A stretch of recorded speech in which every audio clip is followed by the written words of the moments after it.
Bu çanaq, oynaq başının avaskular nekrozu diaqnozuyla pasiyentimiz bizə müraciət edib. Bəzi hallarda travmadan sonra, bəzi hallarda böyük doz hormonal preparatlar qəbulundan sonra, bəzən də heç səbəb olmadan, hətta gənc yaşlarda belə oynaq başında avaskular nekroz başlayır.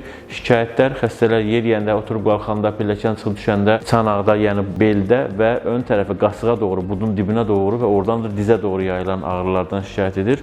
Hərəkətlə ağrılar daha da artır. Rentgen müayinəsi oynaq başının deformasiyasını bizə göstərir. Həqiqətən təsdiqləyir ki, burada problem var. MRT müayinəsində avaskular nekrozun olmasını bir daha diaqnostik olaraq təsdiqləyirik. Bu durumda müalicəmiz nədən ibarətdir? Tək yeganə seçimimiz var ki, kök hüceyrəsi, yəni əməliyyata getməmək üçün, protez əməliyyatından qaçmaq üçün və yaxud da ki, əməliyyatsız üsul olaraq yeganə üsul bugün dünyada doğru düzgün istifadə olunmuş kök hüceyrədən ibarətdir.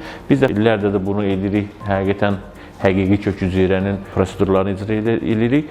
Biz eyni şəkildə də bizim xanımımıza da, anamıza da icra elədik onu. Göbək ətrafından pi aldıq, onu xüsusi filtrlərdən, aparatlardan keçirərək hazırladıq. Buradaca əməliyyatxana şəraitində kök hüceyrələri maye şəklində olur sonuçta. Onları şprislə oynaq daxilinə yeritdik. Bundan fayda görən xəstələr artıq nə endoprotez əməliyyatına getmirlər, nə də ki, ikincisinə ehtiyac qalmır, ömür boyu bundan faydalanırlar.